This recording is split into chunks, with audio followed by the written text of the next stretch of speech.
wish I could be in Rome myself. That would make this occasion absolutely complete for me. And I hope someday I will get there with all of you. But thank you for letting me be here and speak to your students today. I start with a poem called They'll Say She Must Be from Another Country. When I can't comprehend why they're burning books or closing borders, when they can't bear to look at God's own nakedness, when they banned the film and got the seats to stop the play, and I ask why, they just smile and say, she must be from another country.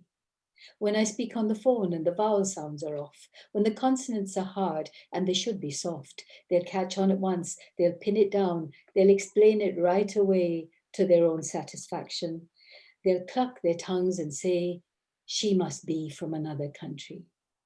When my mouth goes up instead of down, when I wear a tablecloth to go to town, when they suspect I'm black or think I'm gay, they won't be surprised. They'll purse their lips and say, she must be from another country. Maybe there is a country where all of us live, all of us freaks who aren't able to give our loyalty to pompous fools, the crooks and thugs who wear the uniform that gives them the right to wave a flag, puff out their chests, put their feet on our necks, and break their own rules. But from where we are, it doesn't look like a country. It's more like the cracks that grow between borders behind their backs. That's where I live. And I'll be happy to say, I never learned their customs. I don't remember their language or know their ways. I must be from another country. I wrote that poem 20 years ago when I moved from Scotland to India. And it was a completely different situation that at the time I was responding to. But what's astonishing is that sometimes some of those things don't go away. And I still read that poem and it begins to mean something in this situation, in the political situations we're finding ourselves in now. Jilani, in fact, asked when I wrote the poem, so I'm answering that. I hope I'm pronouncing the name right. Jilani? That was a time of burning books and fatwas. Now, in many ways, people see it or read that poem as a poem about the movement of people, the great migrations across borders. And I think you'll see that at the end, there's a kind of defiant, almost a celebration of the difference, the freedom of being able to have a freedom of thought and a freedom of speech, which I think the poem begins to work towards with the last few lines. Dealing with the devil. Arshad said his uncle from Bradford switched off the TV set one day, right in front of the children's faces, in the middle of Jay-Z, dragged it out, smashed the screen and carted the corpse away to the dump, leaving them sitting there, the world cast out, all chatter exorcised. Arif, Zubeda, open-mouthed Nasreen, their faces left quite bare, as if they'd been pulled off. One devil had been dealt with. You have to start somewhere, Arshad's uncle said.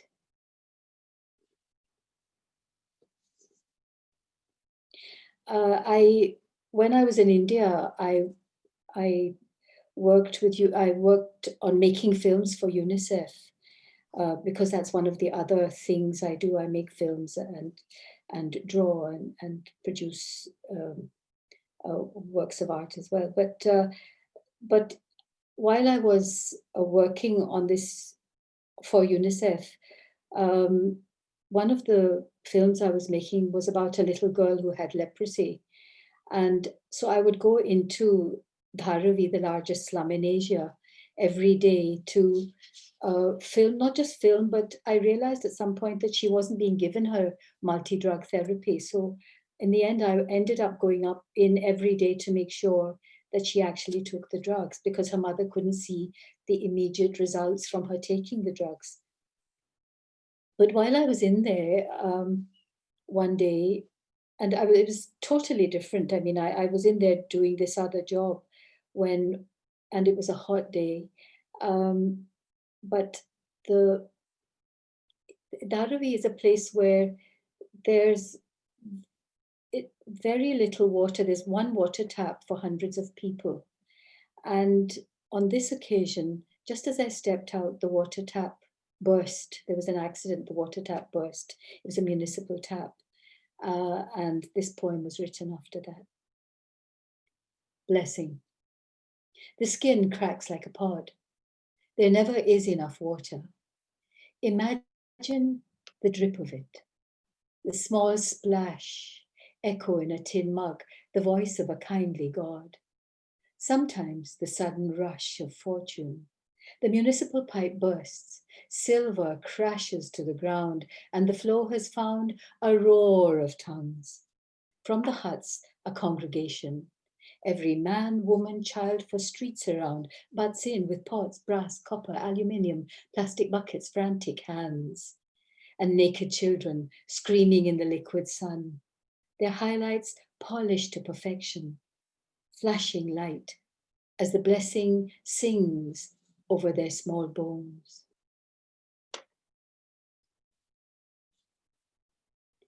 Bombay is a place, and it's now called Mumbai. It's a place whose name has changed, but that doesn't change the fact that it still looks like a place that's about to fall down. Although it thinks of itself as a great economic success, the buildings, the city looks as if it's held up with sticks and string and scaffolding.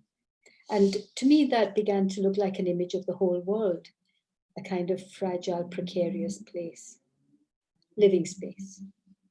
There are just not enough straight lines. That is the problem. Nothing is flat or parallel.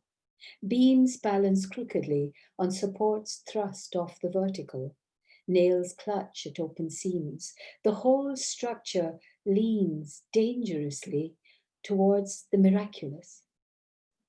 Into this rough frame, someone has squeezed a living space and even dared to place these eggs in a wire basket.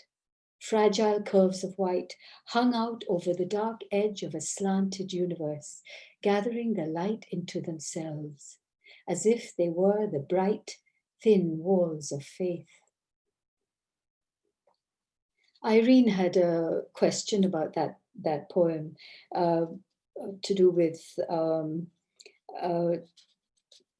trying to about the eggs in the wire basket and why I had used that image. In fact, the eggs in the wire basket were a real image. Very often when I write a poem, it's triggered by an image because, as I said, I work with film and I draw as well, and the image is a very strong starting point for me. So this image of, against an impossible background of tilting surfaces and fragile things and things held together by almost as if by accident.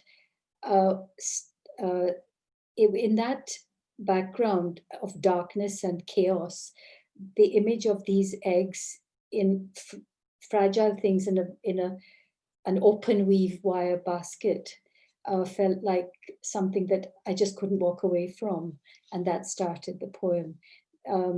Obviously, what I was heading for was chaos versus against the miraculous, the moment of which seemed miraculous to me, of these fragile things. And of course, the egg is also representative of the human being, human skin, the fragility of human life.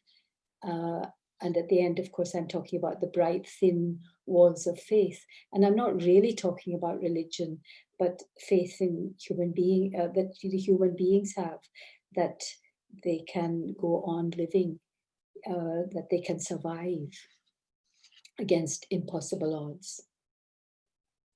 And there are two more poems in that sequence, Scaffolding. If I were a house shored up like this, with ancient scaffolding, the threat of bars for windows, damp roof and door of tin, would you take the time to walk into my face? to move from room to room and find the quiet space where I begin? Would you be tempted to come in? One breath. All it would take is one slammed door to make the whole thing fall. One bottle hurled against a wall to start the hammering on the heart and crack the body's shell. One sneeze, one cough, one doubt.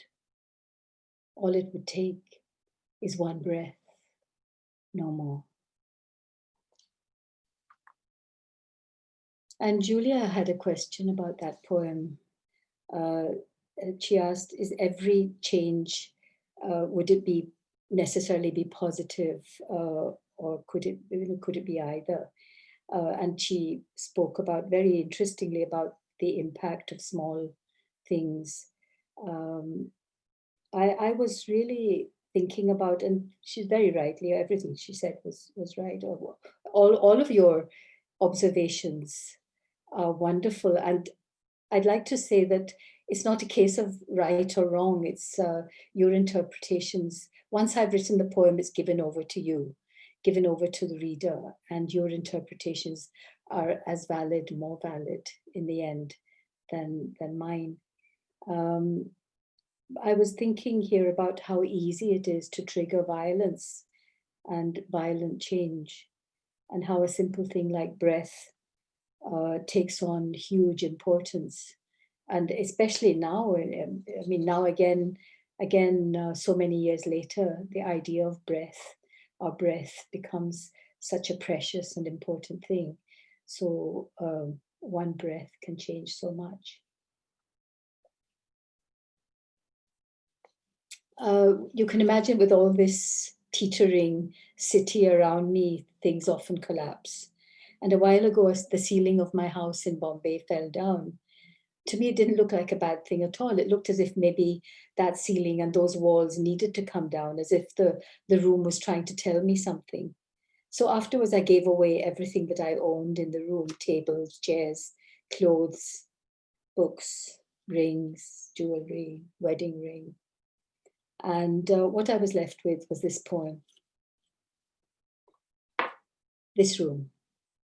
This room is breaking out of itself, cracking through its own walls in search of space, light, empty air.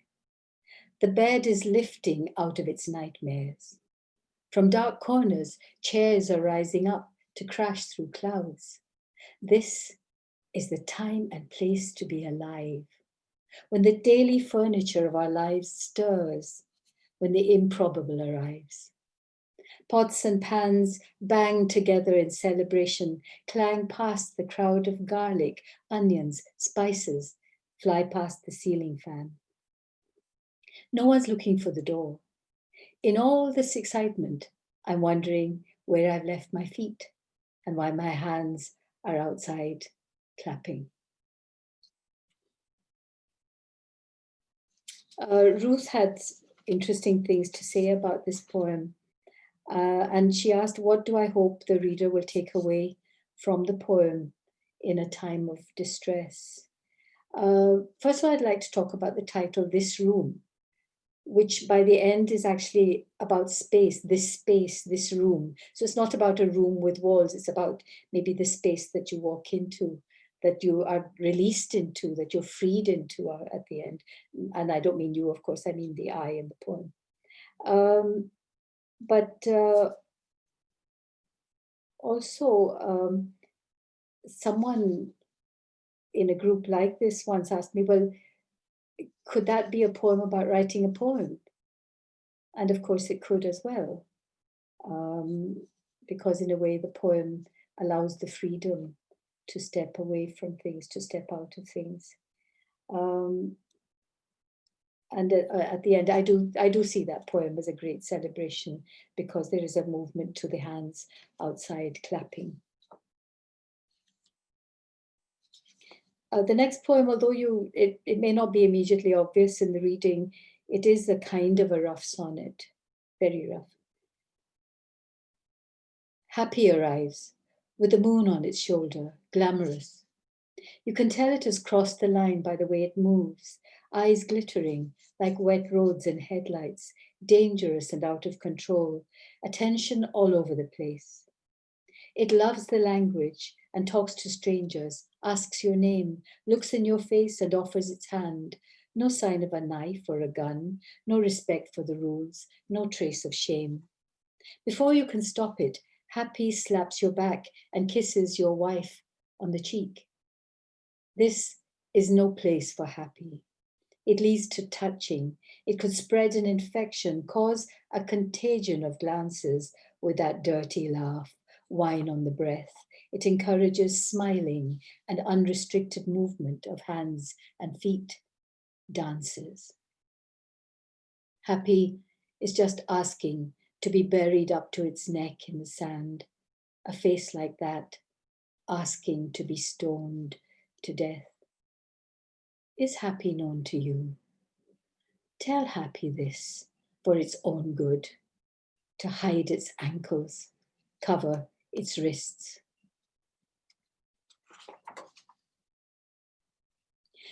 Today is Armistice Day. I don't know how, yes, you probably have been doing things in Italy as well.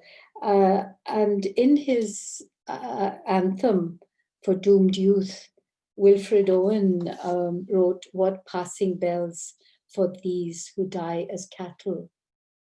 And this is the day we do remember all the people who have died in wars. Wilfred Owen was killed in 1918 when he was only 25 years old in what they called the war to end all wars. But of course it was not. And so this poem is called A Century Later. The school bell is a call to battle. Every step to class, a step into the firing line. Here is the target, fine skin at the temple, cheeks still rounded from being 15. Surrendered, surrounded, she takes the bullet in the head and walks on. The missile cuts a pathway in her mind to an orchard in full bloom, a field humming under the sun, its lap open and full of poppies. This girl has won the right to be ordinary.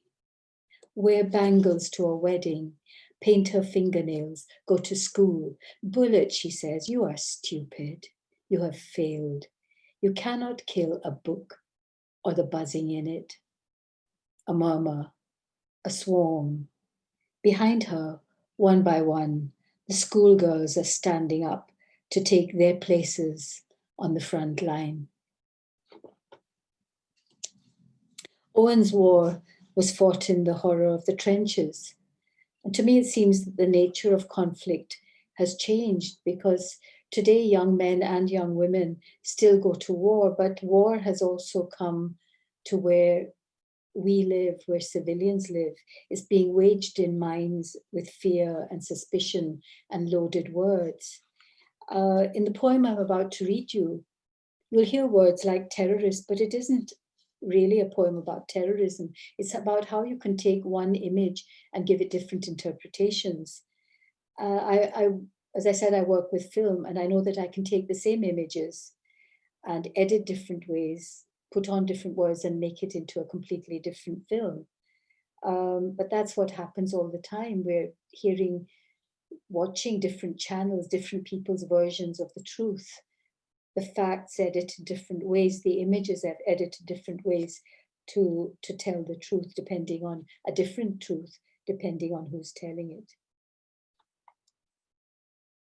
The right word. Outside the door, and in this poem, you'll get a feeling of as if a camera is circling around that one image. The right word. Outside the door, lurking in the shadows, is a terrorist. Is that the wrong description? Outside that door, taking shelter in the shadows, is a freedom fighter. I haven't got this right. Outside, waiting in the shadows, is a hostile militant. Are words no more than wavering flags? Outside your door, watchful in the shadows, is a guerrilla warrior. God help me. Outside, Defying every shadow stands a martyr. I saw his face. No words can help me now. Just outside the door, lost in shadows, is a child who looks like mine. One word for you. Outside my door, his hand too steady, his eyes too hard, is a boy who looks like your son too. I open the door. Come in, I say. Come in and eat with us. The child steps in and carefully, at my door, takes off his shoes. Sophia had some things to say about right word, which were very illuminating. And what I really was aiming at, as I said, was the kind of idea of the how people can jump to conclusions based on an image or their perception of the image. And the thing that set this poem off was, I don't know if you remember Jean-Charles de Menezes, a Brazilian who was shot dead in South London station because the police just thought he looked like their idea of a terrorist, an absolutely innocent man. And I was really trying to get at the idea of how even innocent people can become different, become feared, just because of the words that are put onto them, the fear and suspicion that is built around a set of words. So I don't think I was never imagining I wasn't in this poem saying be kind to terrorists, or if you're nice to terrorists, they'll change. I clock. I wasn't saying that at all. I was saying that be careful of putting loaded words onto an innocent person. And I hadn't actually planned that ending on the poem at all. And as my camera circled this image, I suddenly the face of this innocent person became the face of a child, and then everything changed. Because it could be my child, it could be your child, it could be anyone. And then the opening of the door is an act of generosity or courtesy or whatever it may be. And the child comes in. Now, taking off the shoes is in South Asian culture what you do when you walk into a space. You would, especially a religious place, but even a home, you might often take off your shoes. It's an act of courtesy again. So one act of courtesy leads to another. And in a way, I thought that the poem, without my even meaning to, it healed itself. It healed itself from all those terrible words that the world is struggling with at the moment. The next one I read you is set off by something that happened in Lahore in the last year of the 20th century. A woman was shot by her family in her lawyer's office, and her crime was that she'd asked for a divorce. The whole Pakistan Senate at the time refused to condemn the act because they called it an honor killing. To me, there's no such thing as an honor killing. It has to be called murder. At last, I'm taking off this coat, this black coat of a country that I swore for years was mine, that I wore more out of habit than design. Born wearing it, I believed I had no choice. I'm taking off this veil, this black veil of a faith that made me faithless to myself, that tied my mouth, gave my God a devil's face, and muffled my own voice. I'm taking off these silks, these lacy things that feed dictator dreams. The Mangal Sutra and the rings rattling in a tin cup of needs that beggared me. I'm taking off the skin, and then the face, the flesh, the womb. Let's see what I am in here when I squeeze past the easy cage of bone. Let's see what I am out here, making, crafting, plotting at my new geography.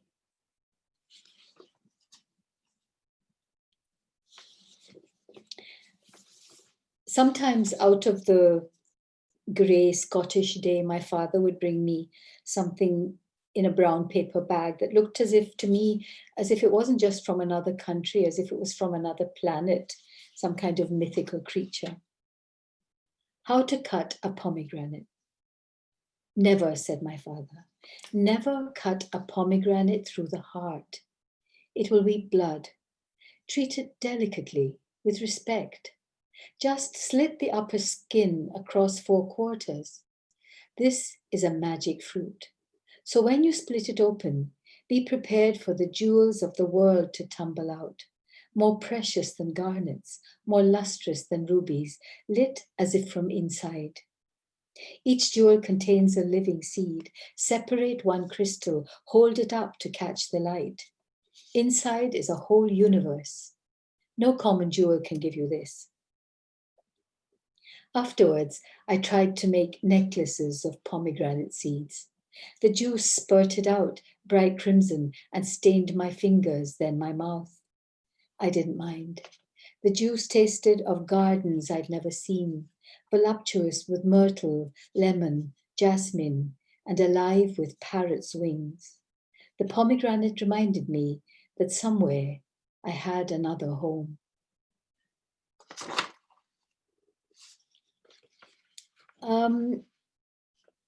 Is there anyone here from Scotland? Ah, right. Okay. Then I will read this poem, which I was thinking of dropping, but it's something that a Scots person will understand. My father, when I was growing up in Glasgow, was always very proud of fitting in with local habits and customs. But he was especially proud of speaking the language like a local. So this one's called Chaudhry Sher Mubarak Looks at the Loch. Light shakes out the dish rag sky and scatters the water with sequins. Look, hen, says my father, Loch Lomond, as if it were all his doing, as if he owned it. Laird of Lomond, laird of the language. He's proud to say hen is what people call girls in Scotland, in Glasgow, and even more loch, with an och, not an och, to speak proper Glaswegian like a true-born Scot, and he makes the right sound at the back of the throat because he can say chush and chwab and chamosh, because the sounds for happy and dream are the words that swim in the water for him. So he says it again, hen, look, the loch.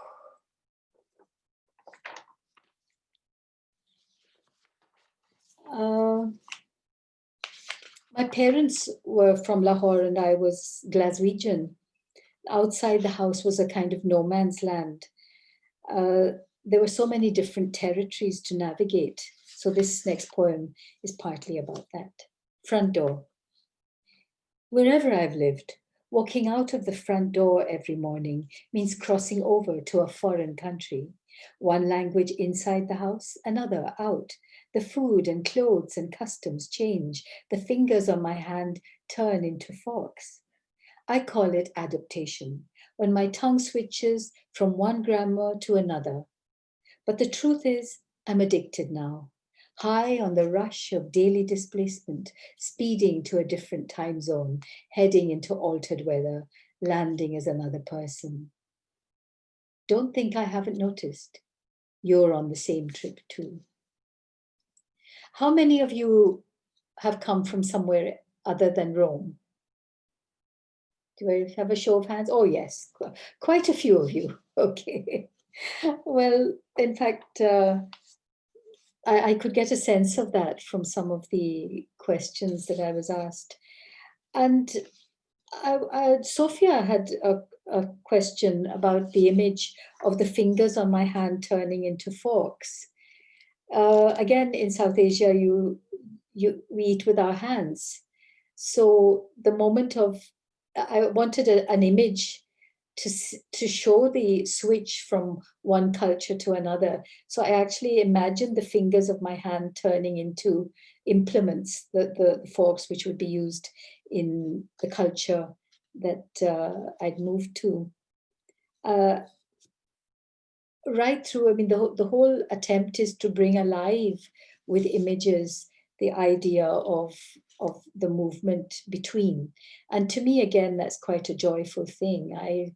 I see it as being able to bring together or move between, across border lines, across differences, and be able to take the best of many different possibilities, to make the best of being a mongrel. And all the time that I was growing up in Glasgow, I was sure that real life was going on somewhere else, in some other country, somewhere where I was not.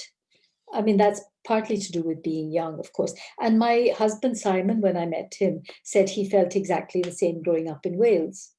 So, I mean, no reflection on Glasgow or Wales. It was just that I think, I don't know if you agree with this. I'd like to hear from you about that afterwards. But that feeling that there's something more interesting, more beautiful, more perfect happening somewhere else. There's a bigger life going on in some other country, some place where you're not. In Wales, wanting to be Italian. And for those of you who know German, please excuse my imaginary German. Is there a name for that thing you do when you're young? There must be a word for it in some language, probably German, or if not, it's just asking to be made up. Something like Fremdlandisch Gehören Lust, or perhaps, or something like, or perhaps Ein zum anders Land Gehören Wunsch. What's it called? Living in Glasgow, dying to be French, dying to shrug and pout and make yourself understood without saying a word. Have you ever felt like that? Being in Bombay, wanting to declare like Freddie Mercury that you are from somewhere like Zanzibar. What is that called? Being 16 in Wales, longing to be Italian, to be able to say aloud without embarrassment, Bella, Bella. Lounge by a Vespa with a cigarette hanging out of your mouth and wear impossibly pointed shoes. Is it Nada had written about this? Yeah, lovely comments. And yes, the images are all images of what a young person's perception of that other country might be. Like the idea of Italy, of course, all the ideas of being somehow different just because you're speaking a different language, being able to have the Vespa and be able to say a word like Bella without embarrassment. So I mean, I do think, how many of you have ever, let me put the question of the poem, have you ever felt like that? Wanting to be somewhere, yes, okay. I think it is very much about being young and thinking that life is happening elsewhere and being so impatient to get out into it and out into the world. And you asked again about the writer and whether it's the writer needs to have multiple perspectives, and absolutely, that's part of what happens in writing. You're seeing things, someone said seeing it slant, seeing things from a different angle, an odd angle. And very often that does involve being, seeing it from outside, accepting that you're seeing it like an outsider. And there's nothing wrong with being an outsider when you see it like that. It's actually a great place to be. Um, belonging, being too comfortable is maybe not where a writer needs to be. There's a certain impulse because of being confused, uncomfortable, in some kind of chaos that very often leads to writing. And also, I want to say that poem, it's written. It was funny as well. I mean, poetry needn't be solemn, and I'm sure you know this too. If any of you are writing, very often it can be light-hearted. It can say something quite serious in a funny way, and you can have fun with it. A lot of poetry, a lot of poets are really just out there having fun as well. Needn't all be very serious. Although the next one, I have to say, was caused by something quite serious. Waiting for Crossrail. A Crossrail is the new rail line that's not yet completed. It's going to run from east to west across London. And I have to tell you that the boring machines were given names like Elizabeth, Ada, and Phyllis, and they're the great boring machines running under London, and they made discoveries on the way. Waiting for Crossrail. Victoria and Elizabeth, Ada and Phyllis swoop in from the ends of the city to marvel at the newly unearthed find. The tunnel has seen it all before.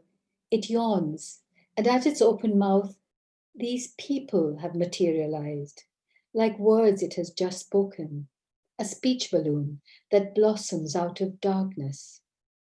The tongue is black and can only stutter, starless. I lived on your street. This baby fed at my breast. We had names. We sat where you sit to drink and eat.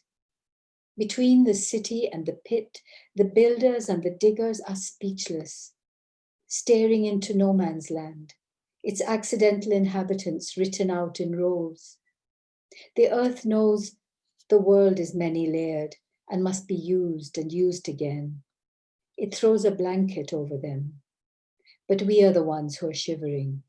We remember their passing as if it were our own. We will always be aware of them, coming and going in our neighborhood. They will be with us, hurrying to the market or standing side by side on the platform, holding hands, hoping we will turn and say their names. They have been here all this time, waiting for our train. And Eloisa had an interesting question about this, about paying attention. Is it about paying attention to those who've passed away? To me, it's all poetry is about paying attention to the living and the dead, to what's gone before, as well as what's in our immediate environment. It's paying close attention. It's listening. Now, in a city like Rome or a city like London or anywhere really, I'm very conscious of the thin layer between the dead and the living. It's a thin layer of earth. It's a city living in layers. It's places anywhere really. And especially now, I think we're aware of the fine lines between the possibility of life and the possibility of death. We're living in a time of a pandemic, and that poem was written about a time the bodies laid out in rows are down there in a street which I can see from where I am, Charterhouse. It's a square, and the plague victims were laid out in rows there in the 14th century. They were unearthed by the Crossrail digging. So that feeling of a fine line between the living and the dead, and I imagine them standing at the station wanting us to say their names. It's a recognition, really, a recognition of the dead and the living. And I think that's one of the things that poetry can do too. I'm just wondering, Matthew, how long do I still have? Because maybe a couple more poems, and then we can okay. go to the questions. So then, in that case, I will just read.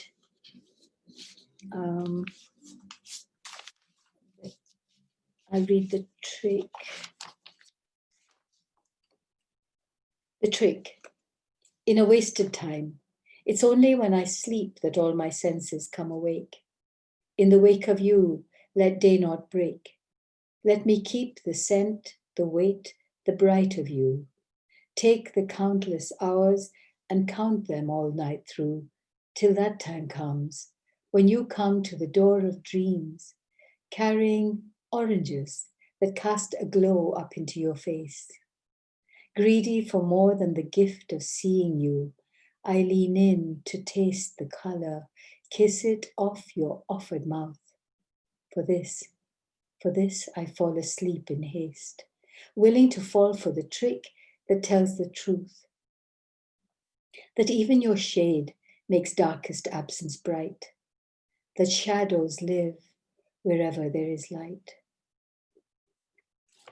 And I'll end with